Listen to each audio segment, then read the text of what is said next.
Last night on MasterChef Australia. My next choice is curry powder. There's no curry powder. We said goodbye to Andre in a sudden death taste test. The beauty of my journey is that now I know that I want to be a chef. Tonight, it's time for another masterclass. For me, it's all about the product. It's all about the produce. Learn how to make pork sausages and baked beans. Marriage made in heaven, Gary. Marriage made in heaven. Off you go, then. Salmon with artichokes. And for dessert, a sweet chocolate cigar. Christmas in July, do you think? Christmas in July.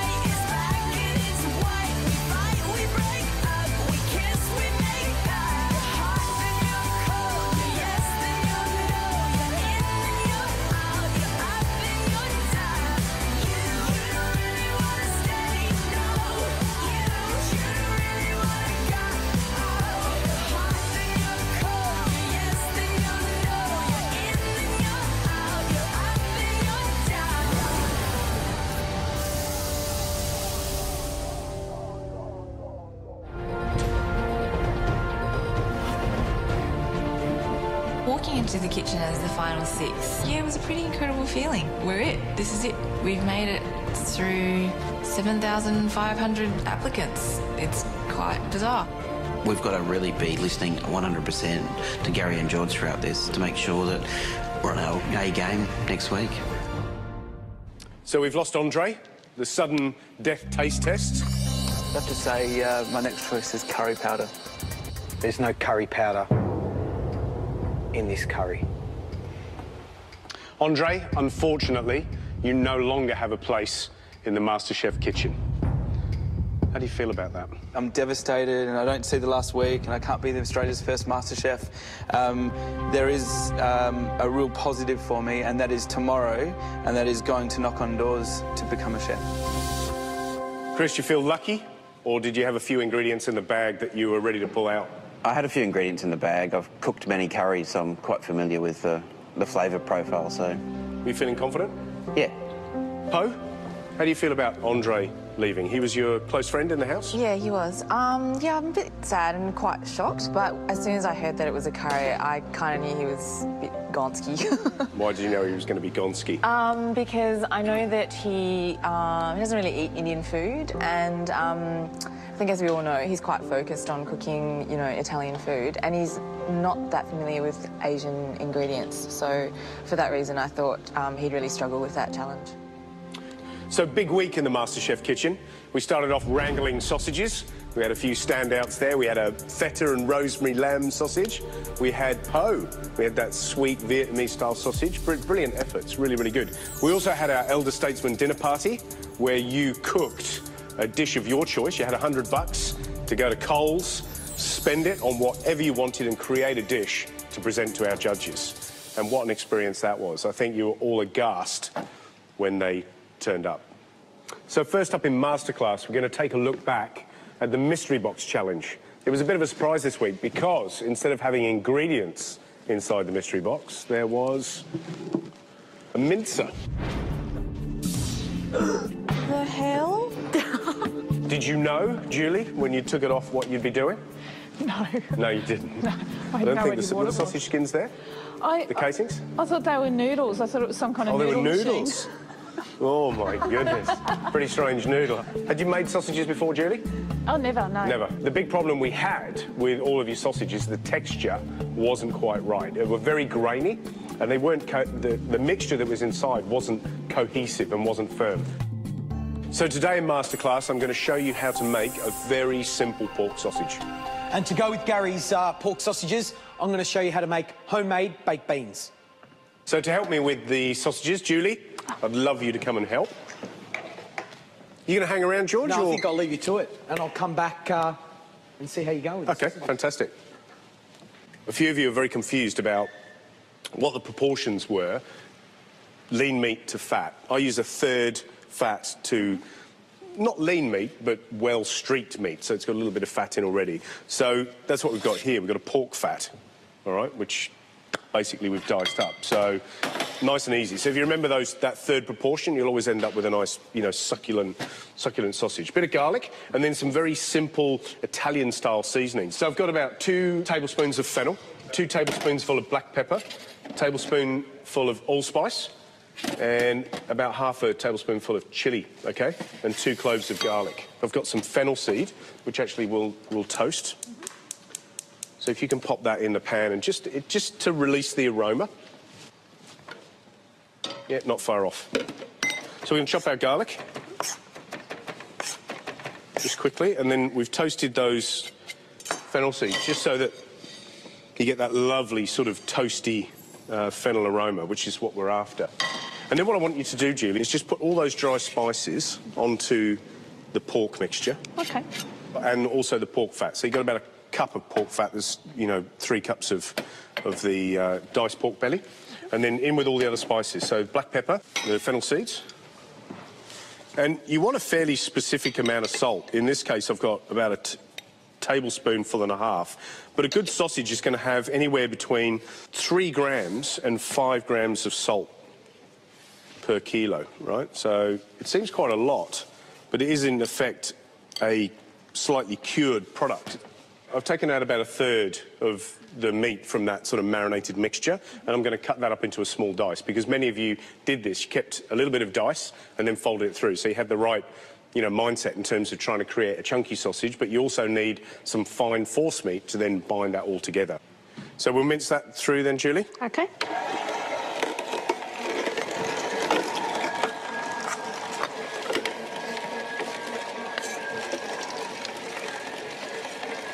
How are we going, Julie? Good? Good. It's all going through okay? Yep. How's the mixture looking? Looks beautiful. It's still got whole fennel seeds and Ooh, love those hot fennel seeds. Yeah. Right, so I've just diced all that up fairly roughly, and it may seem a bit weird, you know, to the person watching at home that you've got big chunks of fat in there as well. But what we've got to remember is that all salamis and preserved meats, sausages, force meats, have all got quite a substantial amount of fat in. Not only does it help preserve it, it also uses up, you know, the lesser cut, you know, the not so good cuts of meat, and it's also essential for flavour, let's face it. Right, this is the part that I think you went wrong, all of you. So you've got to mix this around, right? So you need to get your hand in there, and I want to see it being bashed about until it's so sticky that it's hard to get off your fingers. You enjoying that? Lovely texture, Love isn't it? It's beautiful. Nothing better. It's like making bread, making sausage. You've got to get your hands in there. It's got to be cold because it's part of the process of developing those proteins in the meat. And also that bashing around is also mixing all the fat and, again, developing the proteins in the meat, which makes it nice and sticky, but then gives it texture. That'll do. Clean off your fingers. Or let's see your fingers. Grab it, you know, hold it up, hold a big lump up and see if it sticks. Yeah, it's pretty good. Open your fingers up, and you're getting any little strands? Sort of. Yeah. Yeah, it's nice and sticky anyway. It is. Right. So that's how sticky... That's all right. Sorry. A little bit on the floor, it's important. And it's nice to get it into the grips of your shoes, so you walk it all around the house. That's important. It's always important to find a bit of sausage mix next to the fireplace. So just to remind you, important that you get that stickiness, important that when you hold your hand up that it doesn't move, important that you get those little strands in between your fingers, because that tells you that the mixture's firm enough and cohesive enough so that you're not going to end up with a grainy sausage, right? Something that you can also do as well, and we'll just do a little bit, is we'll just fry. Do you want to fry a little bit off, just in a little patty? You know what's a good idea? Is just wet your hands. Oh, okay. Wet your hands, pull a little bit out, and then make like a little patty. And this is to test the flavour, the salt. Yep, like a little burger. And we'll see whether that's any good. Coming up. Nearly there, Julie. Nearly there, Julie. Julie gets the giggles in the MasterChef kitchen. Shut up. And later, the perfect accompaniment. Marriage made in heaven, Gary. Baked beans. I'm really not a fan of baked beans, but I can change my mind. Then a hearty roast salmon with chicken and pancetta. That's perfect. And a mouth-watering dessert.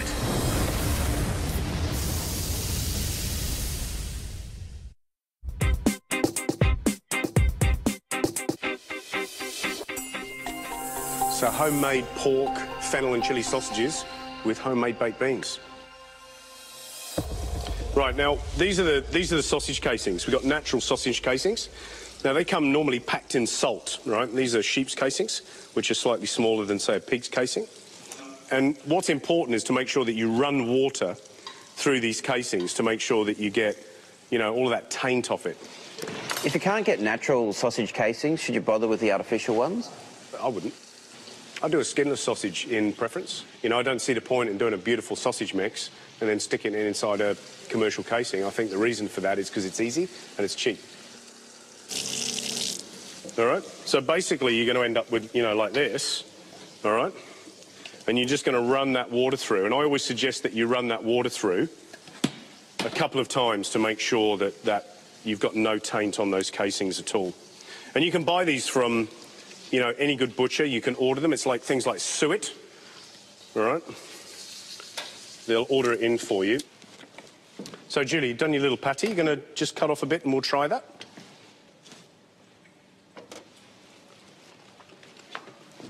It's delicious. Well, it's tasty, isn't it? Mm-hmm. Really tasty. Right, OK, so on with the sausage nozzle. It's actually important to keep the casing a little bit wet because, number one, it helps it go onto the sausage nozzle. Yeah, but what you need to do is you need to now feed, you know, step sideways. Looks a bit rude, but, you know, has to be done. Basically, feed the sausage casing onto the tube. All right, so just put a little bit more on. OK. Shut up. Julie's good at it. Nearly there, Julie. Nearly there, Julie. That's better. 2 hands. I think there's plenty on there. What we might do is just cut off... But I'm having fun. Yeah, cut off that. I don't tie the end, right? Because the first bit that goes through, you're going to have a bit of air. Yep. And then we'll start the first of the mixture going through. And you want to do it so that you're holding tension on the skin, so that you're only letting it out when you feel that you've got enough of the sausage mix in it, right? All right. Okay. And what we can do is, just because we didn't tie the end up, all right, we can just, there'll be a little bit of air in, which we'll be able to remove, and you just start it off starting to wind. Okay. And you've got to keep that on, all right? It's coming through? Yeah, it's got a big bubble. It's all right. Let the bubble through, that's fine. Oh, really? Yeah. Because what you want to do is just keep the sausage meat in the tube all the time, and then you won't end up with massive air bubbles. Twist it. Yeah, there you go. Every time you pull that plunger out and don't put the meat back in, you know, and you plunge in a load of air, then you'll end up with a load of air in the sausage. That'll do. Okay, that'll do. Right. So pull that off. Right. Where you've held onto it, these are really tight. So what you do is you feed the mixture along. Because what's going to happen is if it's really tight, it's going to expand a wee bit, right? So just feed the mixture along the intestine, right? And you can also take air out at the same time, all right? Yep. So you'll find that if you've got a big air pocket, you can twist the sausage off where the air pocket is. But you don't see that's a bit better? Because what's going to happen is when you're going to twist it, what's going to happen? It's going to tighten the mixture up. Yeah. All right? So what we're going to do is we're just going to tie off one end now, right? And under. And then you can push that knot into the sausage, right? And then what you want to be able to do is you want to squeeze the length of the sausage that you want, right? And then just twist it. So you have a go at that. And just keep going along. And if you have to, we'll just take off a little bit of the mixture from the bottom, all right? With the sausages, if you wanted to put fennel or onion, if you wanted to put it in the sausage, should you cook it off first? You mean fresh fennel? Yeah, fresh onion. Oh, yeah, OK. Yep. It really depends. If you're going to put a fresh ingredient like that in it, it's not going to last. It's actually going to ferment inside the sausage. Okay. So you've got to be really careful how you use it. Make them use them the next day. Okay. Otherwise, they're not going to last. Did you do it? Let's have a look. It's pretty good. Oh, it's come untwisted. OK, so we'll get these sausages in the pan, all right? And remembering that if you actually put those in the fridge and let them dry out, they'll be less prone to actually bursting. So we need to start these off on a really, really low heat. So if you pop that on and put a little bit of oil in, and we'll just put that that string in. They're going to take about 10 to 15 minutes to really cook. They can do with a bit of a rest, and they will bleed a little bit of fat, but that's fine. I think that's beautiful. Thank you. Off you go. Thanks very much for the help. No and we'll worries. get George back in to make his baked beans. Wow. They look amazing. Smell good, don't they? Beautiful. Smells lovely. Well, So, to go with those sausages, Gary, I'm going to make some baked beans. Next, We've got these beautiful beans here. George's homemade baked beans surprise everyone. I don't usually like baked beans. They're lovely.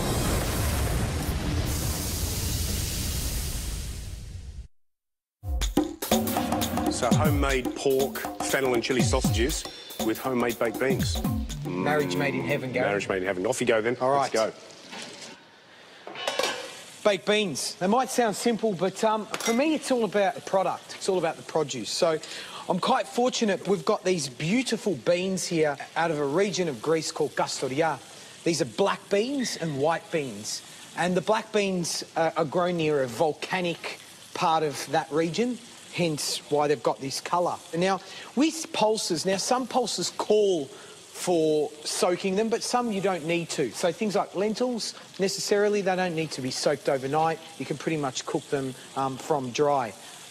When you soak them, basically water, cover them, leave them outside or in the fridge, up to you, and just let them hydrate overnight. So we strain all the water off. Just over a cup of beans. Just back in the bowl. Same with the white beans. You can use other beans, butter beans, cannellini beans, chickpeas if you like. The choice is yours. The black beans that you've used, do they have a significantly different taste to the white beans? Does the volcanic... Not necessarily. I think it's more just the colour. Now, quite simply, lots of olive oil. And we throw in our beans first. Yeah, into a hot pan. In that, 1 onion and a clove of garlic. 1 carrot that's been diced. A stick of celery that's been peeled and diced. Beautiful. The colour of these beans. They're just beautiful. Just look absolutely fantastic. I really love those. Some thyme that I've just tied up with some string, just so I don't lose it in the beans. I can pull them out at the end. And bay leaf. Sounds like heavy rain on a tin roof. It does, Gary. Gorgeous. Yeah. Nice winter dish. Nice winter dish. So all of that in. Now, something really important is I don't season the beans with salt at the beginning. I season them at the end. And what I find is if I throw salt in at the start, it retards the skins and they become really tough. OK, so season at the end. 500 mils of stock, about half a litre. A tin of tomatoes. Go straight in. Lid on. And let them cook. Really low heat for about 1.5 hours to 2 hours, just until those beans become nice and tender. OK, you don't want to have any resilience in them. You don't want chewy skins. They have to be cooked through. Or you can pop them in an oven, 160 degrees for about 1.5 hours, and they'll be fine as well. So to go with our sausages, baked beans, some grilled bread. Beautiful. Sounds good. Good lashing of olive oil and just some garlic that I'm going to cut in half and just rub, and we can rub it again once we've toasted it off. There you go, Gary. Good. Beautiful. Onto the grill.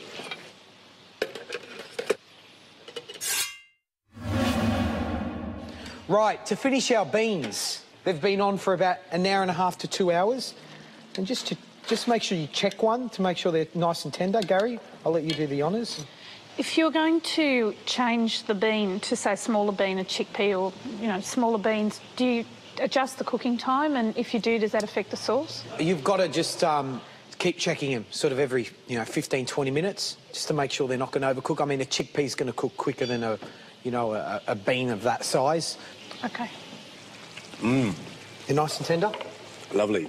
And really fresh, really nice acidity on the tomato. Yep. All the spices and the herbs come through, the thyme and the bay leaves. I like Absolutely that, beautiful. just a little splash of vinegar. Oh, that's nice. Bring them out a little bit. Just sharpen it up a little bit. Sharpen it up.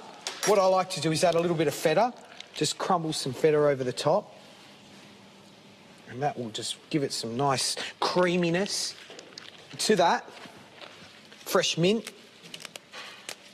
Lots of flat leaf parsley as well. You still want to see a whole bean in the dish. So be really careful you don't overcook them, because you can. There you have it. These are my baked beans. These are the ones I like to eat. Not the ones out of a can, with feta, mint and parsley. Last sausages coming out of the pan. Wow. George, we're going to put these together. Yeah. So how do you want to pop them in? Just, get them on. They look beautiful. Like Desperate Dan. Ooh, maybe that bread as well. Oh, lovely. I don't know what you guys are eating, but we're having this. Sausage and beans. So there you have it, Gary's pork and fennel sausages and my homemade baked beans. Top tips on making sausages. If you're going to try and make them at home, start off with the basics that are going to give you a high level of reward. So a bit of chilli, some fennel, black pepper, a bit of allspice. These are classic sausage seasonings. Third of the quantity of lean meat has to be fat, pure fat. When you mince it, you have to work the mince meat. It's got to stick to your hand. Otherwise, you're going to end up with this really crumbly, sort of sawdusty type sausage. And also, when you're cooking them, for those people at home, when you stick them on the barbecue, you should hear that little gentle sizzle. It's like this little comforting lullaby of a sizzle on the barbecue. So some tips on making baked beans. You know, buy beans like you would a great steak. You know, buy good beans. You know, go and source the best ones you can find. Don't put salt in at the beginning, because you'll retard the skins and they'll be really tough. Julie, do you want to come up and taste all your hard work? Wow, wow. That's beautiful. It's chewy. The fennel's really strong in that. Peppery. It's really lovely. I don't usually like baked beans, but they're lovely. They're really good. Poe, Julia and Chris, do you want to help yourself to a sausage? I'm really not a fan of baked beans, but they're gorgeous. Changed my mind. Oh my God. Really good. Oh, the spice in that's beautiful. After the break, Let's have a go. simple steps to filleting a whole salmon. You're going to have to start at the tail and go up on that lateral line. Then, Okay, cigar. a chocolate cigar that will melt in your mouth. There's not much to say, but gorgeous.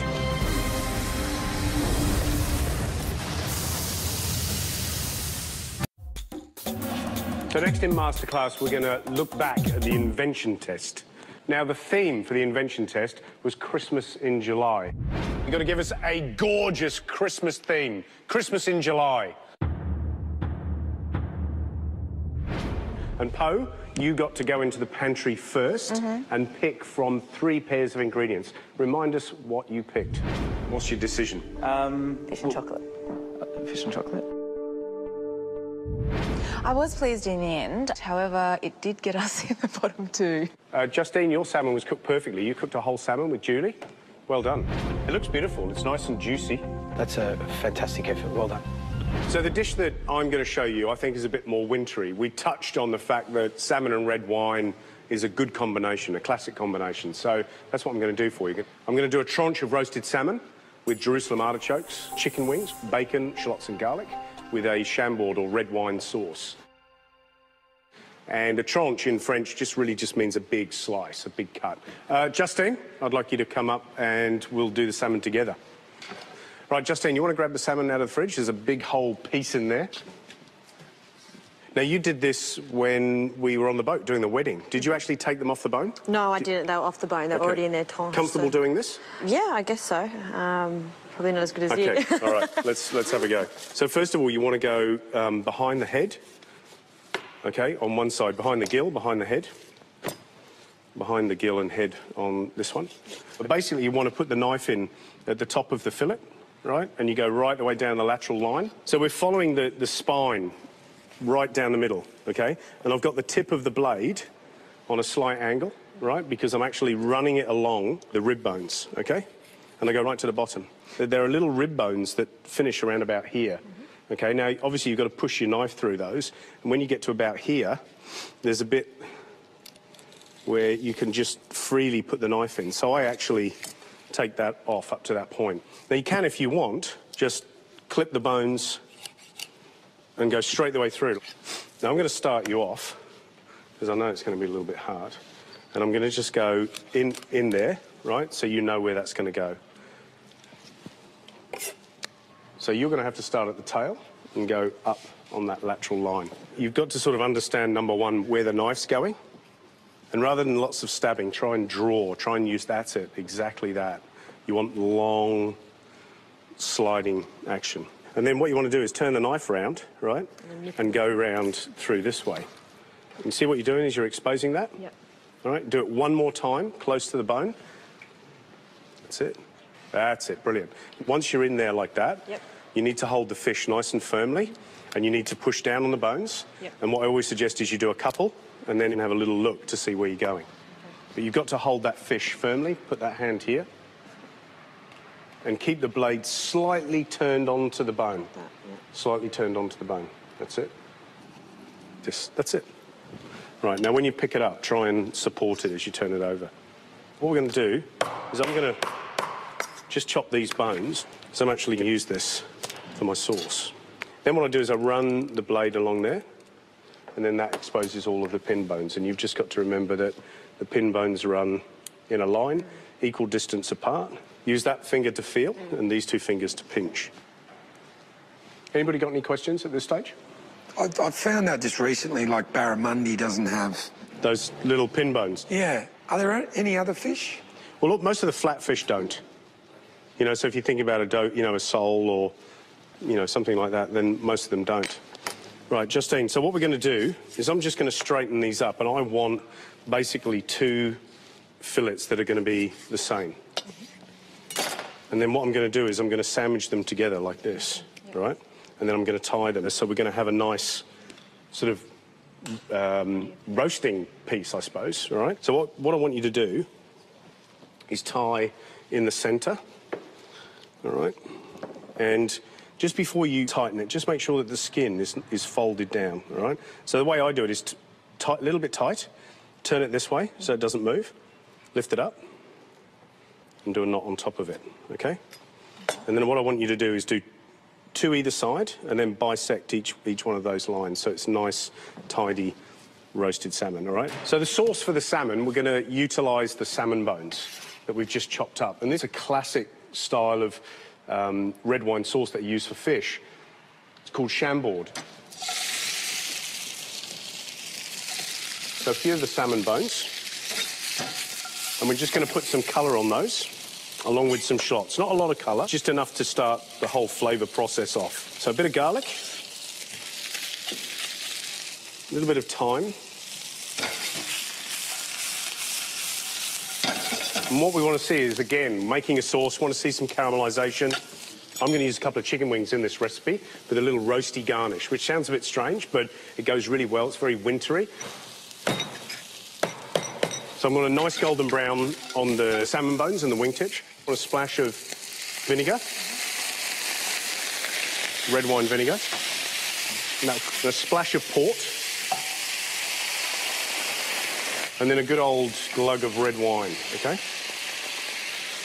And then what I'm going to allow that to do is just simmer and just take on some of the flavour from that caramelisation, the bones, the shallots, the garlic and the thyme. Because you can cook that for 5 to 10 minutes and strain it and get a fantastic flavour in the sauce. And Justine, that looks beautiful, doesn't it? Yeah, it looks good. You pleased with that? Yep. Well, we've got our sauce cooking. You've helped me prepare the salmon. Yep. Thanks, Justine. Thank Go you. and grab a seat. I think we'll start off caramelising the salmon. Bit of olive oil, bit of salt. And what I want to do as well is just have a few thyme leaves on these salmon. Also got some chicken wings, which I'm gonna pop in. Touch of salt, thyme leaves again. So they're just starting to colour. Pop the salmon into the pan. A little bit more olive oil. I'm just going to give that a few seconds on each side, and then I'm going to pop that into the oven. Is there any reason you didn't season or put any herbs between the bits of salmon before you roasted it? None at all. You can do that if you want. So I've got the oven on at about 180, all right? And we're going to pop that straight in and give that about 8 minutes or so on each side before we turn it over.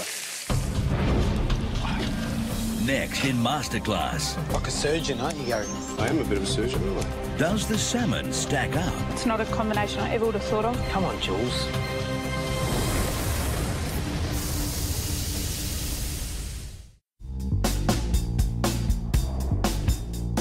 So we're making roast salmon with red wine sauce and a side of roasted artichokes. So I'm going to kick off with the roasted artichokes, thing that people look at in the fruit shop and sort of think it's ginger, but it's not. Once I peel them, they'll go straight into the lemon water. That will assist the artichoke not going brown, okay, or oxidising. It's a lovely winter vegetable, Jerusalem artichoke. I love it. This always makes me think of winter. I think soup is probably the best way of serving them. To cook our artichokes, duck fat. I mean, nothing better than salmon and duck fat. And, you know, I love just confying salmon in duck fat. I think it's the most beautiful flavour. So, lots of duck fat. So, in there, peeled shallots, whole cloves of garlic. Oh. They're absolute delicious. And that's, you know, look, that's winter. Already winter. A good crack of salt. You know, I like also, with the duck fat, a little bit of olive oil, because I think it just adds a nice flavour. Now the artichokes can go in. These should take, you know, 8 to 10 minutes to cook, and they'll be nice and tender. So to go with our artichokes, garlic, shallots, and of course the salmon, we've got this beautiful pancetta here, laid on greaseproof paper, another tray on top, into the oven, 180 degrees for about 10 minutes until they're nice and crisp. And you've got these beautiful little shards of bacon flavour goodness. I'm going to finish off the sauce, and basically what's happened here is the red wine, port and a little bit of vinegar have reduced down to form quite a rich glazy sauce. Now I'm going to put a touch of stock in there, not necessary, but it's just to sort of round out the flavour. So I'll bring that up to the boil, and then I'm going to strain that through a muslin cloth. I'm just going to dice some butter up, and then I'm going to monte that butter, or work that butter into the sauce so it's nice and silky and smooth. And the butter will round out that red wine, any of the acidity on the red wine. And then you'll notice what I'm doing is just swirling it around rather than whisking. Ooh, I love that smell of bacon. I think I'm a bit like Homer in many ways. Homer. Butter that bacon. It's good pancetta though, isn't it? Beautiful. Look at that. So Gary, I'm ready. I've got the shallots, the garlic, and the artichokes that have been sort of confied, roasted in the duck fat. Looks good. And the salmon's about to come out of the oven. Beautiful. So I'm going to just put a touch of butter in there, and I'm just going to finish it with some fresh thyme. Look, sometimes it's difficult to tell, you know, if it's cooked or not. A good indicator for me is that when you see sometimes there's those little bits of white protein that come out on the fish, then you know that it's cooked. We'll just lift these out onto some paper. So I need to take the string off this, George. Yep. Like a surgeon, aren't you, Gary? I am a bit of a surgeon, aren't I? I'm just going to put the sauce on the bottom of the tray rather than on the top, so we'll drop those in. So a few artichokes. A couple of chicken wings. Ooh. Some celery leaf, which we just drop in. And of course some of our crisp pancetta. I like it, you know, left whole. I don't think we need to crush that. That's perfect. So there it is. That's our roasted salmon with Jerusalem artichokes, pancetta and red wine sauce. Just make sure when you cook it that you don't overcook the salmon, obviously. You want it so it's nice and pink in the centre. Should be just warm to touch on your lip. If you do cook it on the bone, then I think, you know, even if you're a little bit scared, just pierce it with a knife and have a look. The little red wine sauce that I made, again, you know, you can use flavours like the salmon bones, the shallots, thyme that we used, the red wine. You've created a stock that can be reduced and made into a sauce, either by adding a touch of cream, a little bit of butter, or just the reduction in itself, which is perfectly pleasant. You could add a touch of oil to that stock at the end and end up with a vinaigrette. My top tip for artichokes is peel them, get them straight into lemon water so they don't oxidise. That's mandatory. Justine, would you like to come and try?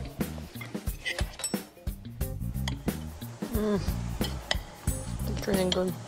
It's all different flavours, like going on a little journey in there. Christmas in July, do you think? Christmas in July. I think so too. Thanks, Justine. I've never had salmon with red wine, so I'm looking forward to this. It's a great combination.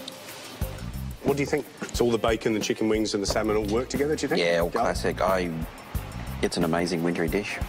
Julie? Oh, wow. Beautiful. It's not a combination I ever would have thought of, but I love it. Coming up, And then, of course, rum. a rich modern dessert to melt away these cold winter nights. Just over the top.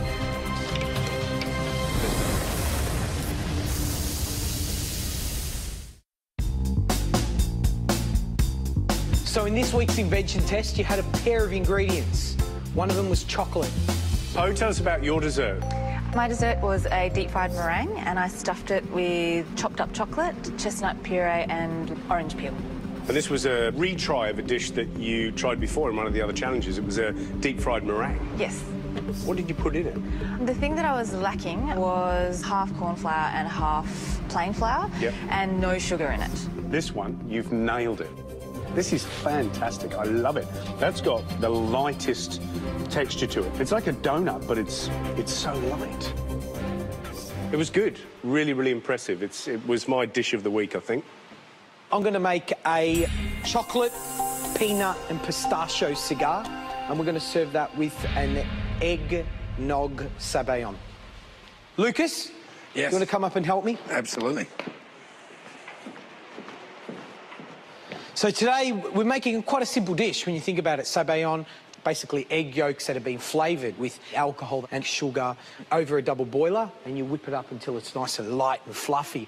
Now, rather than doing it the old school way, which is still a great way of doing it, we're going to do it a little bit modern. And this is called a Thermomix. And what a Thermomix does, it chops and cooks, and it holds it at a specific temperature, so you're not losing all those beautiful flavours. So get your pens ready. 5 egg yolks, go straight in there. 100 grams of caster sugar. A teaspoon of nutmeg. A little splash of orange juice. Some vanilla extract. A good teaspoon of that. How's that? Beautiful. Just use your finger and get that off.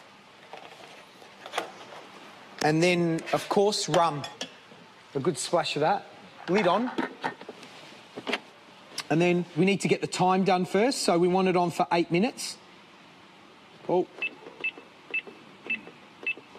So 8 minutes, 80 degrees, on speed 4. And walk away. 8 minutes later, fresh, delicious sabayon. All right, so while the sabayon's cooking, Lucas, we're going to make our peanut, pistachio and chocolate cigars. We've got 200 grams of peanuts that have been toasted in the oven and just pounded up with a mortar and pestle, 200 grams of pistachios and 200 grams of dark chocolate melted. So if you can mix all three together, that'd be fantastic. Do you ever salt these? Yes, definitely. When I roast the peanuts off, a little bit of salt, just to bring out the oil and also the flavour. Also like to pop a little bit of honey in there, just 1 tablespoon of honey. Let's fold that in. Yeah, just mix that all together. It's a bit of a play on baklava in many ways, like a chocolate baklava. Beautiful. So we've got our mix of peanuts, pistachios, chocolate, honey, ready to go. Filo pastry and clarified butter, okay? So we know what clarified butter is. Into a pot, low heat, and what happens is the fat separates from the liquid, which is the milk, and what we want is that fat. First step is butter the sheet really well. So we need to go 3 sheets high. Be a bit liberal, get lots of butter on there. We love it. Some key points, of course, about filo pastries. Have the filo pastry out at room temperature. Don't use it straight out of the fridge or it will crack. Number 2 is you need to work quickly or the filo pastry dries. Now, get the next layer on. Okay, just make sure. Now, brush again. Just put a cloth over the filo pastry so it doesn't dry. Okay, beautiful. It's good, Lucas. To make the first one, cut in half and then turn it around. Because we want, you know, beautiful little cigars, not big stumpy cricket bats. Right, We just make sure the mix is layered perfectly.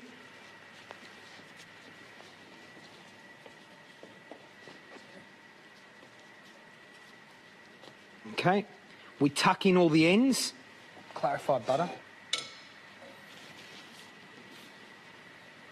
Yeah. So really important to work quickly or else it cracks.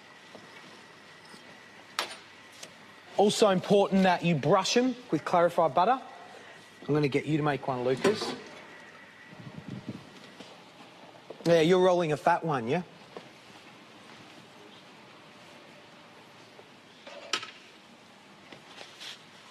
So you got to tuck the ends over. Oh, okay. Yeah. Okay.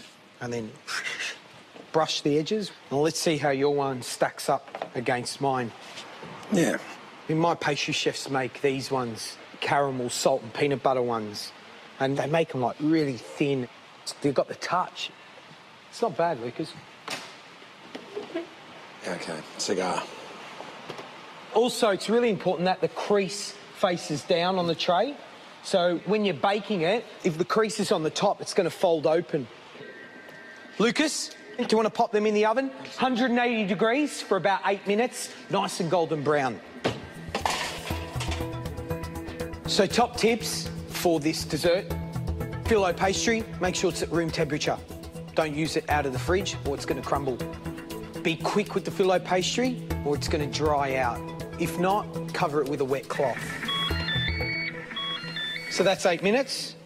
The pistachio, peanut and chocolate cigars have been in the oven for 8 minutes. Do you want to pop them out? Yep. They look delicious. So a little dusting of icing sugar. Our sabayon is ready to go.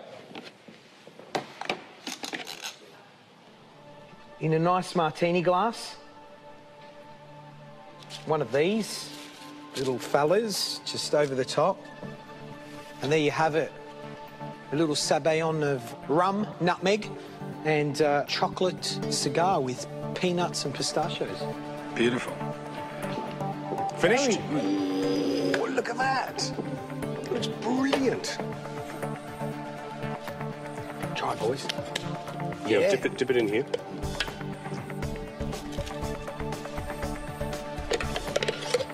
It's best out of the bowl. How's that? Oh, that's lovely. Lovely and sweet and smooth and creamy and warm too. Mm. There's not much to say, but gorgeous. Nutty, chocolate, rum, sweet. Beautiful. Lucas, thank you, mate. Thanks, guys. Great job. Cheers. Cheers. And your cigars look good, huh? Yeah, they're good. Thank you. Julie? This might be a stupid question. Stupid questions are good. I'm just wondering if you would ever serve that chilled or if it would only ever be served warm. There's a classic mousseline sauce which is like that, but then you fold whipped cream in. That you could have chilled. Oh, okay, nice. But otherwise, no. No. It'd be the wrong texture in your mouth. And it does separate. What will happen is all the liquid will go to the bottom and the the sugar and the fats basically separate. But folding whipped cream through would prevent that? Stop it, yeah. Cool, thank you.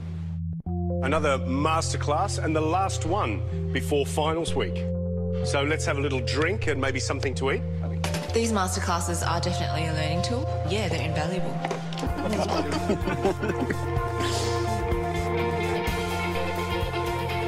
Here's to another week and, of course, the last week before our finals. So best of luck. Next week is going to be huge. You need all the strength you can muster. Well done. Good luck. I don't know what's going to happen, but I know it's going to be full on, and I know that I'm going to have to bring everything I've got if I'm going to stay in the competition. So you're all armed with your ammunition. Go into that final week and nail it. Good luck. Next time on MasterChef Australia. Congratulations, you have made it to the finals week of MasterChef Australia. It's down to business for the final 6 in an epic week. It's going to be extremely hard to stay in this competition. First up, our amateurs make a meal on a tight budget I put up less than $10 plates of food every night. before going to Greece in the invention test. You should be playing to win. I'll be very disappointed with myself if I'm not one of those final two. In a week's time, one of you will be crowned Australia's first MasterChef. Who will crumble and who will be the last chef standing? Oh, I'm not sure if I'm ready for this.